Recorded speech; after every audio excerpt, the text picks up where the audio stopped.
¿Cómo se manipula la realidad? ¿Puede una mentira convertirse en verdad? Estudiante, ¿alguna vez has sentido o has tenido esa sensación de que te están mintiendo, pero todo el mundo a tu alrededor actúa como si eso fuera verdad?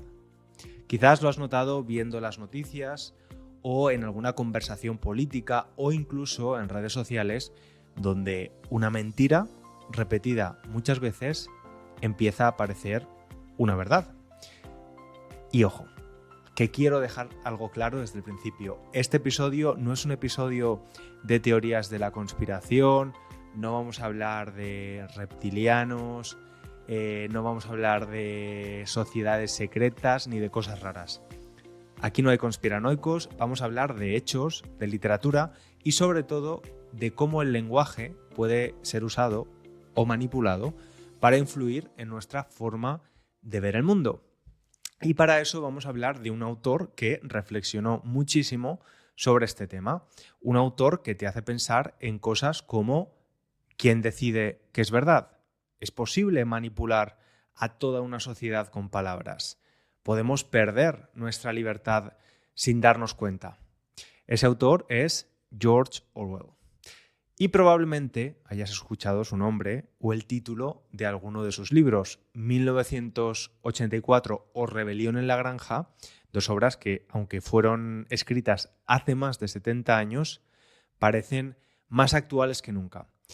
Pero antes de contarte quién fue Orwell y por qué su obra es tan importante, te recuerdo que puedes leer la transcripción gratuita de este episodio, ver la traducción al inglés y usar las tarjetas de vocabulario para practicar. Todo esto está disponible en la web SpanishLanguageCoach.com. Así puedes seguir el episodio con más facilidad y aprovecharlo al máximo. Y si quieres saber en lo que hemos estado trabajando en los últimos meses, te recomiendo que vayas a la web, la misma, SpanishLanguageCoach.com/camaleón. Y pronto te contaré más. Vale, ahora sí, prepárate porque en este episodio vamos a hablar de un hombre que vivió muchas vidas. Fue niño en la India colonial, fue policía en Asia, vivió como vagabundo en Londres y París, luchó en la Guerra Civil Española y escribió dos de los libros más influyentes del siglo XX. También te voy a contar cómo sus experiencias reales, su vida, sus fracasos, sus dudas, le ayudaron a construir estas historias tan potentes. Y por supuesto te explicaré por qué el adjetivo orwelliano se usa tanto hoy en día, muchas veces incluso de forma incorrecta. Así que si alguna vez te has sentido confundido con lo que ves o lees en el mundo, si te interesa el poder del lenguaje o simplemente quieres conocer la vida fascinante de un escritor rebelde, quédate porque este episodio es para ti. George Orwell no se llamaba George Orwell, su nombre real era Eric Arthur Blair. Nació en el año 1903 en la India, cuando todavía era una colonia británica. Su familia era británica, pero vivía allí porque su padre trabajaba para el gobierno colonial. Su madre era hija de un hombre rico, pero cuando Orwell nació, la familia ya no tenía mucho dinero. Aún así, su madre seguía teniendo gustos y actitudes de clase alta. Imagina una mezcla un poco extraña, sin dinero, pero con aires de grandeza. Él mismo decía que su infancia fue como de clase media alta venida a menos, o en inglés, lower upper middle class. Más tarde, su familia regresó a Inglaterra y gracias a algunas conexiones familiares, Orwell pudo estudiar en escuelas muy prestigiosas como Eton, donde también estudiaron príncipes y primeros ministros. Y aunque era un chico muy inteligente, no era feliz en la escuela. De hecho, odiaba ese ambiente tan competitivo y elitista. Y por eso, cuando terminó sus estudios básicos, no fue a la universidad, algo muy poco común en esa época, sobre todo para alguien con su inteligencia. Y en lugar de estudiar una carrera, en el año 1922, con solo 19 años, decidió trabajar como policía del Imperio Británico en Birmania, que también era una colonia. Así que imagínate esa escena, un joven de 19 años, vestido con uniforme, controlando una población que hablaba otra lengua, con otra cultura. Y bueno, no fue una buena experiencia. Orwell no se sentía cómodo en ese papel de autoridad y cada vez tenía más dudas sobre el colonialismo, sobre la idea de que unos países pueden controlar a otros. Estuvo 5 años allí y después renunció, lo dejó todo. Y ahí empezó una etapa más bohemia, más libre. Durante los años siguientes vivió en París y en Londres haciendo trabajos muy mal pagados. Fue camarero, lavaplatos, incluso vendió libros de segunda mano. Y vivía pues en condiciones muy humildes. Y fue entonces cuando empezó a escribir. Los primeros libros que publicó fueron novelas inspiradas en sus experiencias personales. Por ejemplo, escribió Los días de Birmania, sobre su tiempo como policía en Asia, y Sin Blanca en París y Londres, donde cuenta cómo fue vivir sin dinero en esas dos grandes ciudades. De hecho, estar sin Blanca significa precisamente eso, no tener dinero. Y todo esto, su infancia de contrastes, su experiencia como policía, sus años de pobreza, influyó muchísimo en su forma de ver el mundo. Orwell empezó a desarrollar una idea muy clara. Sentía un profundo respeto por la gente común. Le interesaban las personas que no buscaban poder, que llevaban una vida sencilla y honesta. Y al mismo tiempo desconfiaba mucho de los intelectuales.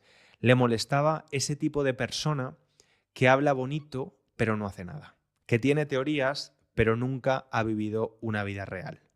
Curiosamente, él mismo terminaría siendo uno de los grandes intelectuales del siglo XX, aunque un intelectual muy poco convencional. En 1945, George Orwell publicó un libro que parecía una historia para niños, un cuento infantil, pero que en realidad era una crítica muy fuerte al poder. Ese libro se llama Animal Farm, en español Rebelión en la granja. La historia es simple. Un grupo de animales que vive en una granja se cansa de que los humanos los exploten, los hagan trabajar sin descanso y se queden con todo lo que producen.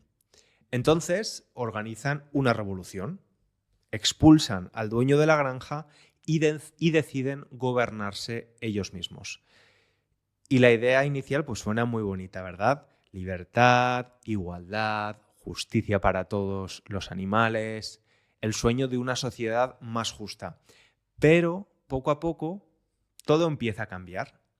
Los animales que toman el poder, especialmente los cerdos, y una elección muy apropiada, empiezan a comportarse como los humanos, empiezan a vivir mejor que los demás, a dar órdenes, a manipular la información, y el resto de los animales no se dan cuenta o no saben cómo reaccionar. Y hay una frase muy famosa en ese libro que dice: todos los animales son iguales, pero algunos animales son más iguales que otros. Y esta historia, aunque parece una fábula, es en realidad una metáfora de la Revolución Rusa y de cómo Stalin, después de prometer igualdad y libertad, se convirtió en un dictador. Los personajes representan figuras históricas. El cerdo Napoleón representa a Stalin, el cerdo Snowball a Trotsky, el caballo boxer representa al pueblo trabajador, fiel y obediente, que sufre en silencio. Y al final, después de toda esa lucha por la libertad, los animales vuelven a estar igual, o incluso peor que antes. La última frase del libro es muy poderosa. Los animales miraban del cerdo al hombre y del hombre al cerdo, pero ya no sabían cuál era cuál. Los líderes, que se suponía que iban a liberarlos, se habían convertido en lo mismo que los opresores. Y este libro es muy corto, se puede leer en un día y aunque está escrito con un lenguaje sencillo, te deja pensando durante mucho tiempo. Orwell quería que fuera accesible para todos y por eso usó animales, como en las fábulas de Esopo, para hablar de algo muy serio, cómo el poder puede corromper a las personas, incluso a las que empiezan con buenas intenciones. Y ahora vamos a viajar a un momento muy importante de su vida, año 1936. Orwell tiene 33 años y decide viajar a España.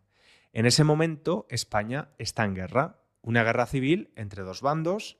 Por un lado, el gobierno republicano, elegido democráticamente, y por otro, los sublevados, liderados por el general Franco, que acabarían imponiendo una dictadura. Y Orwell llegó como periodista. Su idea era simplemente observar y escribir artículos sobre lo que estaba pasando. Pero cuando llega se da cuenta de que no puede quedarse como espectador. Decide unirse como voluntario al bando republicano y luchar en el frente. Más tarde escribiría: si me hubieras preguntado por qué me alisté, te habría dicho, para luchar contra el fascismo. Y si me hubieras preguntado por qué luchaba, habría respondido, por la decencia común. Decencia común. Me encanta esa expresión y significa pues hacer lo correcto, ¿no? Aunque no sea lo más fácil. Luchar no por las ideologías, sino por humanidad, por dignidad. Durante la guerra, Orwell fue herido por un disparo de arma en el cuello y estuvo a punto de morir. Pero eso no fue lo que más le marcó. Lo que realmente le cambió fue ver cómo los medios de comunicación contaban una versión completamente falsa de lo que estaba ocurriendo. Más tarde escribió: vi reportajes en los periódicos de batallas que nunca existieron. Vi cómo se llamaban héroes a personas que no habían usado un arma en su vida y cómo se llamaban cobardes a los que lucharon con valor. Vi la historia siendo escrita no según los hechos, sino según lo que cada partido quería que pasara. Y esto fue un choque para Orwell. Ya había sospechado antes, ¿no?, que los periódicos no siempre dicen la verdad, pero en España lo vivió de forma brutal. Las mentiras eran tan grandes, tan descaradas, sin vergüenza, que parecían ciencia ficción. Y a partir de ese momento, Orwell se obsesionó con algo, la verdad, porque entendió algo muy importante, estudiante. Si las personas ya no creen en la verdad, si todo se puede manipular, editar o inventar, entonces es muy fácil que alguien tome el control de todo. Y Orwell empezó a escribir para defender la verdad, para denunciar las mentiras del poder, sin importar si venían de la derecha o de la izquierda. No le interesaban los partidos políticos, le interesaba la libertad, la honestidad y el pensamiento crítico. Como te decía, estudiante, Orwell volvió de España con una idea muy clara. Cuando se pierde la confianza en la verdad, cuando el lenguaje se manipula y los hechos se distorsionan, el siguiente paso es el control total, el control del pensamiento, el control de la realidad. Y esa idea fue creciendo dentro de él hasta que escribió su obra más conocida, 1984. Esta novela, publicada en 1949, no es una historia real, es una distopía, una historia de ciencia ficción sobre un futuro oscuro. El protagonista se llama Winston Smith y vive en una ciudad que antes era Londres, pero que ahora forma parte de un gran estado totalitario llamado Oceanía. Este estado está controlado por un partido único, dirigido por una figura misteriosa que todos conocen como el Gran Hermano, Big Brother. Y en ese mundo, estudiante, todo está vigilado. Hay pantallas en todas las casas que no solo emiten programas, también observan a las personas. No puedes moverte, hablar o incluso pensar diferente porque todo está controlado. El partido ha creado incluso una policía del pensamiento que se encarga de atrapar a cualquiera que cometa lo que llaman crimen de pensamiento. ¿Y cómo controlan a la gente? Muy fácil, a través del lenguaje y la información. Han creado una nueva lengua llamada neolengua. Y en esta lengua muchas palabras desaparecen. Por ejemplo, no existe la palabra libertad. Si no tienes la palabra, no puedes pensar en el concepto. Y también han inventado expresiones absurdas, pero muy potentes, como la guerra es la paz, la libertad es la esclavitud, la ignorancia es la fuerza. Y todo esto pues tiene un objetivo claro, ¿no? Confundir, controlar y dominar. Imagina que un gobierno te dice cada día que estás en paz, aunque hay una guerra, que eres libre, aunque no puedes salir de tu casa, que sabes mucho, aunque nunca has podido estudiar nada.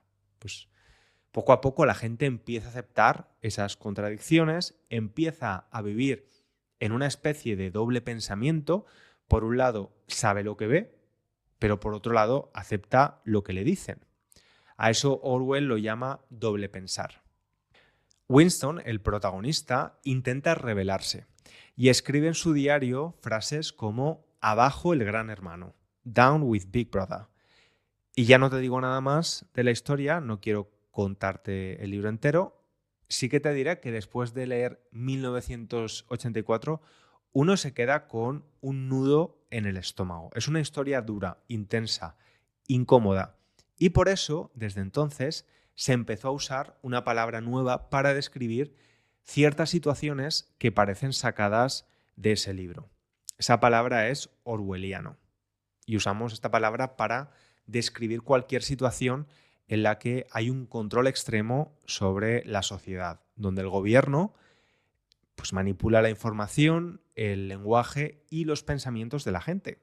Por ejemplo, si un gobierno cambia los libros de historia para eliminar ciertos hechos, o si obliga a los medios de comunicación a repetir una versión oficial de la realidad, eso es orwelliano. Pero también puede ser orwelliano cuando las personas empiezan a aceptar contradicciones, como en la novela. Orwell era un defensor de la libertad individual, de la justicia social y sobre todo de la honestidad, de que las cosas se digan como son, de que la verdad no se esconda ni se distorsione. Y estudiante, después de conocer la vida y las ideas de George Orwell, creo que podemos sacar una conclusión muy clara. La verdad importa y mucho. Y no importa si hablamos de política, de historia, de redes sociales o de nuestras propias relaciones. Cuando dejamos de cuidar la verdad, cuando dejamos que se manipule el lenguaje, empezamos a perder el control de nuestra propia mente. Orwell no era un profeta, no pretendía adivinar el futuro, pero sí entendía muy bien cómo funciona el poder y cómo el lenguaje puede ser usado para proteger o para oprimir. Y sus libros no son recetas ni dogmas, son advertencias. Advertencias que siguen vivas hoy, en un mundo donde las noticias falsas circulan a gran velocidad, donde la realidad muchas veces parece una narrativa y donde pensar de forma crítica puede ser incómodo pero necesario. Pero Orwell también nos dejó un mensaje de esperanza, un mensaje muy sencillo, muy humano. En la Guerra Civil Española dijo que luchaba por la decencia común. Y eso, estudiantes, es quizás la enseñanza más poderosa de todas. No necesitamos héroes, ni líderes, ni tener grandes ideologías. A veces lo más revolucionario que podemos hacer es ser decentes, ser honestos, tratar a los demás con respeto y sobre todo no mentirnos a nosotros mismos. Y si todos hacemos eso, pues quizás el futuro sea un poco menos orwelliano. Y si te ha gustado este episodio, te animo a que te suscribas al podcast para no perderte los siguientes. También puedes dejar un comentario para practicar tu expresión escrita en español o valorar el podcast con unas estrellitas en la plataforma donde lo escuches. Y si te ha parecido interesante, por favor, recomiéndalo a otros estudiantes. Así seguimos creciendo juntos. Y si quieres saber más sobre la etapa de Orwell en España, te recomiendo escuchar el episodio número 144 de este podcast. Un abrazo grande.